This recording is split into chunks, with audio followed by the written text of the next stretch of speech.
우리 동네에도 신종 코로나 바이러스 확진자가 보건당국이 쉬쉬하고 있다? 코로나 바이러스를 둘러싼 가짜뉴스의 모든 것, 과연 진실은 무엇일까요? 신종 코로나 바이러스에 대한 공포가 늘고 있는 가운데 인터넷이나 문자 등을 통해 코로나 바이러스 치료 정보를 쉽게 접할 수 있습니다.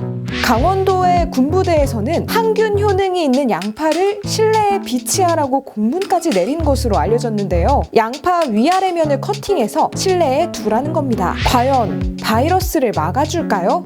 정답은 X. 전문가에게 확인한 결과 애초에 실내에 비치된 양파가 바이러스균을 죽일 수 없을 뿐 아니라 예방 효과도 검증되지 않았다고 합니다. 군 당국은 공기 정화와 감기 예방에 좋아서 실시한 방침이었다고 하네요. 마늘에 대한 이야기도 있습니다. 바이러스 예방을 위해 마늘을 칼등으로 두드려 차 끓이듯 하루에 2번 마시라는 건데요. 과연 효과가 있을까요? 역시 X입니다. 면역력을 높여줄 수는 있으나 면역력과 이번 바이러스가 직접적인 관련은 없다고 하네요. 같은 상황에서 누구는 감염되고 누구는 감염되지 않고의 차이는 면역력만의 문제는 아니라는 겁니다. 모든 바이러스가 마찬가지이듯 누구에게나 다 똑같은 증상이 나타나는 것이 아니라 사람마다 다 다르게 발현되는 것이죠. 그렇기 때문에 평소 생활 환경을 깨끗이 하는 것이 무엇보다 중요한데요. 손을 깨끗이 하고 기침 예절이나 마스크를 잘 쓰는 등 기본적인 수칙들을 잘 지켜야겠습니다. 지역 내 가짜뉴스도 연이어 확산되고 있는데요. SNS를 중심으로 속초의 한 병원에 확진자가 격리되어 있다는 소문이 돌기도 했습니다. 그러나 결국 가짜뉴스로 판별됐는데요. 경찰은